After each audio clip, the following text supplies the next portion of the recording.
Haya basi Gituza twagiye Tibra mbe Nyirakigunu ko wabaye igisahiranda mbe Nyirakigunu waretse uwo mururumba wazanye tugasangira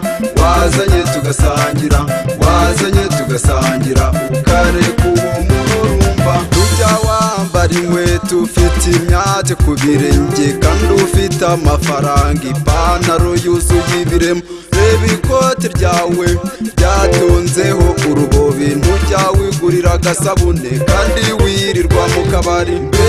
Nyirakigunu ko wabaye igisahiranda mbe Nyirakigunu waretse uwo mururumba wazanye tugasangira ukareka uwo mururumba Nyirakigunu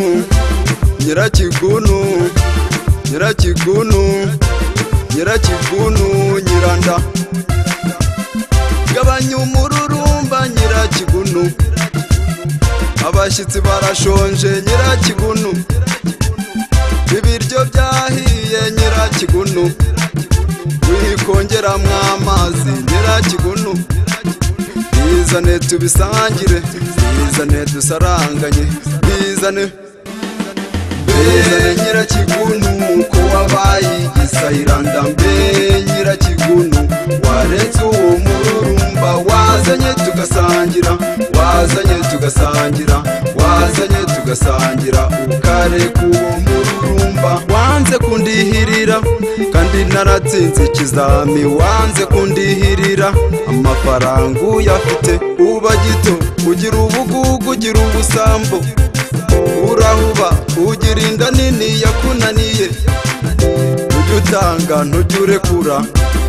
urikubira ntujya utanga ntujya urekura baragusaba ugahuma mbe Nyirakigunu ko wabaye igisahiranda mbe Nyirakigunu waretse uwo mururumba wazanye tugasangira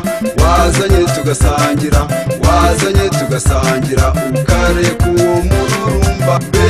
Nyirakigunu ko wabaye igisahiranda mbe Nyirakigunu waretse uwo mururumba wazanye tugasangira ukareka uwo mururumba Eko sha uraninyutse sha nimba ntumvishe ndamaze oya hagarara hamwe guma hamwe wigenda nkubwire wigenda